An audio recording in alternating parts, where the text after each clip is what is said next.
Hello दोस्तों, जय भीम, नमो बुद्धाय, नमस्कार।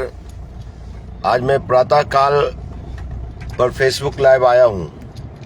फेसबुक लाइव इसलिए आया हूँ कि आप देख रहे हैं कि जो यूजीसी काला कानून है, उस कानून को जब सुप्रीम कोर्ट ने कहा है कि इसकी ड्राफ्टिंग में कमी है और ये सही नहीं है, तो उसी संदर्भ में मैं आप लोग को सचेत करना चाहता हूँ, बताना चाहता हूँ, क्योंकि मैं बाबा साहब का अनुयायी हूँ।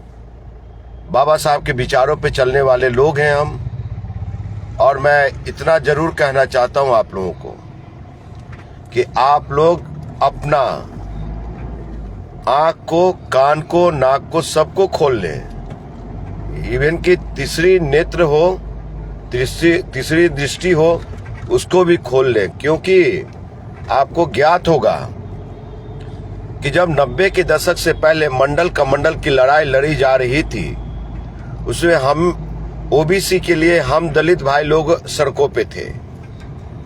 उनको तो फायदा मिल गया, लेकिन जब आजादी के बाद से, संविधान लागू होने के बाद से, जब हम लोग को 22.5% आरक्षण देश के अनुसूचित जाति जनजाति को मिला और आज संख्या वर्ग ज्यादा बढ़ाया, मतलब कि आज संख्या हम लोग की बहुत बढ़ी, तो उसके अनुसार हम लोग को आरक्षण नहीं बढ़ी और न ही कोई ओबीसी सड़कों पे आया कि अनुसूचित जाति जनजाति की आरक्षण बढ़ाई जानी चाहिए। सारा मलाई ओबीसी ने खाया 27% का।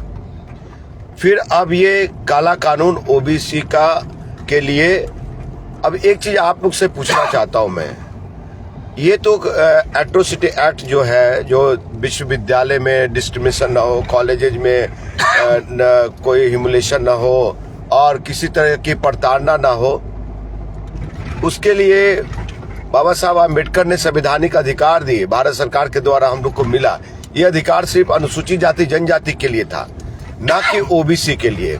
और इस कानून में ओबीसी को शामिल करना कितना जायज है, ये आप लोग ही बताएं। इस कानून में अगर ओबीसी को शामिल किया जा रहा है, कल को वही ओबीसी कैंपस में आपको ह्यूमिलेट करेगा, ये नव सामंतवादी है। मैं नव सामंतवादी की बात कर रहा हूँ। ये नव सामंतवादी हम अनुसूचित जाति जनजाति के बेटा भाइयों को ह्यूमिलेट करेगा।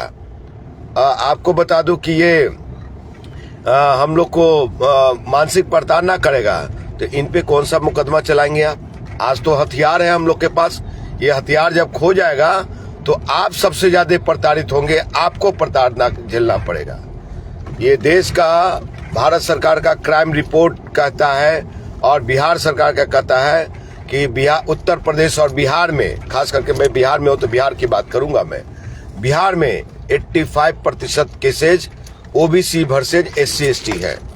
यानी कि ओबीसी ने SC/ST पे किया है और SC/ST ने ओबीसी पे किया है।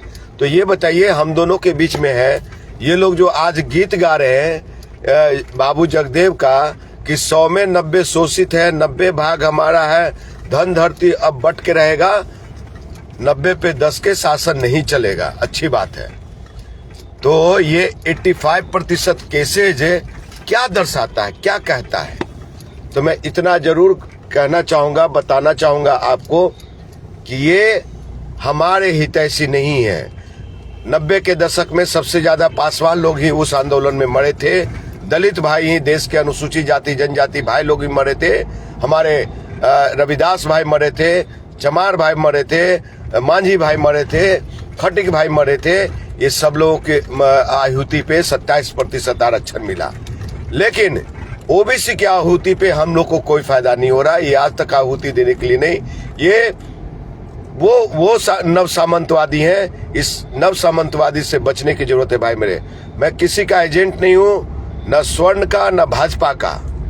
स्वर्णों ने भी मुझे 5000 वर्ष तक शोषण किया है, दोहन किया है।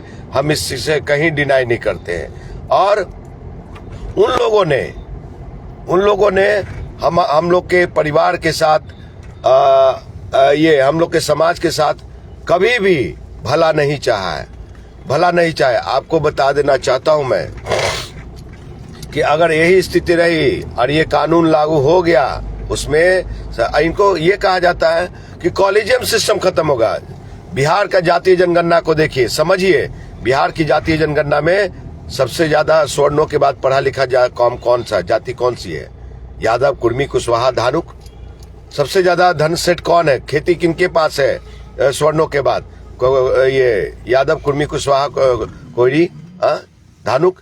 तो आपको बता देना चाहता हूं भाइयों कि अगर कॉलेजियम सिस्टम भी खत्म होता तो सबसे ज्यादा फायदा ये ले जाएंगे यही लोग, ओबीसी के लोग। हम लोग को कुछ नहीं मिलेगा। वो कहा जाता ना बाबा जी का ठुल्लू, तो वही बाबा जी का ठुल्लू मिलेगा। तो ये लड़ाई हमको ओबीसी से जरा भी दोस्ता नहीं है। भारत सरकार, यूजीसी, जो भी हो, नरेंद्र मोदी हो, अमित शाह हो, और ओबीसी को देना चाहते हैं कुछ, तो क्या कहते हैं अलग से उनका ओबीसी कमीशन है, ओबीसी आयोग है, तो उसके तहत उनको फायदा दे दे। लेकिन हमारे अनुसूचित जाति जनजाति में सेंधमारी ना करे, उसमें हमको शरीक ना किया जाए, हमको ओबीसी को शरीक ना किया जाए, हमको उसके साथ नहीं जाना है।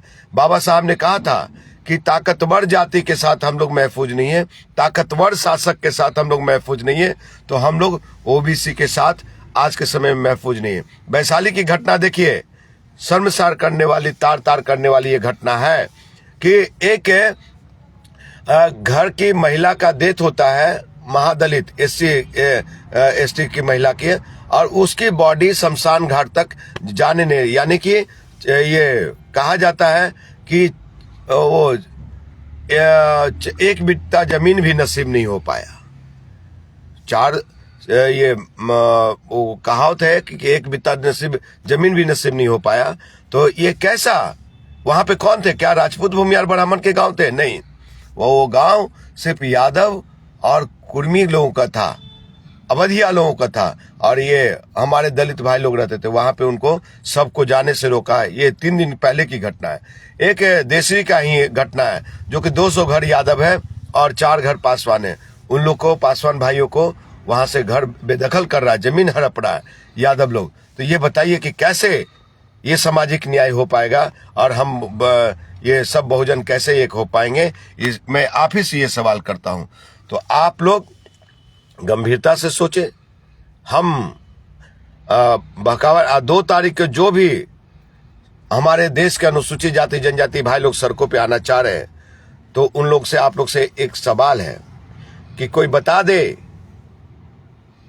कि ओबीसी ने अनुसूचित जाति जनजाति की कितनी लड़ाइयां लड़ी है, और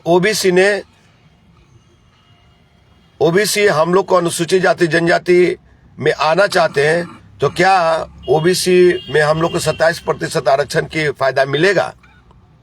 अगर मिलेगा तो आप जाइए, लेकिन आप बेवकूफ मत बने।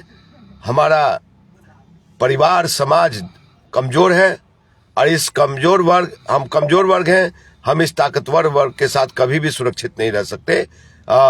देखिए, वोट की बारी आती है तो ये सब लोग यादव बन जाते हैं, कुर्मी बन जाते हैं, और जब इसकी आरक्षण की बात आती है तो हम बहुजन एक हैं। ये कहाँ की न्याय है?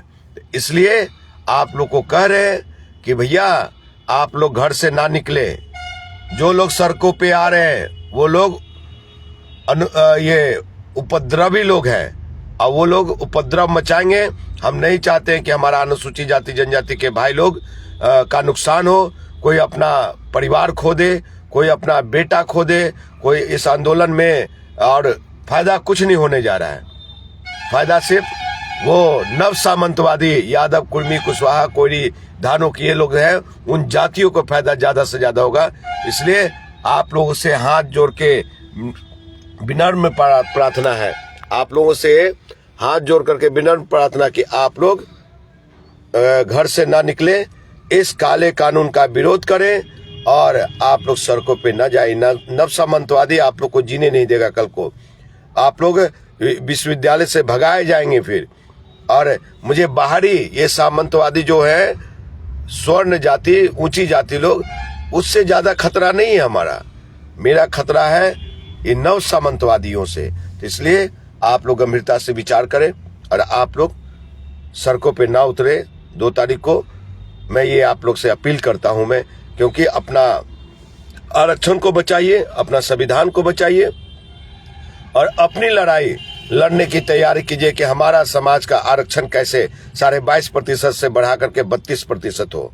अपनी लड़ाई लड़ी जानी चाहिए कि हमारा एट्रोसिटी एक्ट और स्ट्रांग कैसे हो, कि कोई ये स्वर्ण सामंतवादी हो, चाहे ये नव सामंतवादी यादव कुर्मी कुशवाहा कोई, ये हम पे जुल्म ना करे। तो इसके लिए हम लोग को तैयार होना है दोस्तों। जय हिंद, नमस्कार, जय भीम।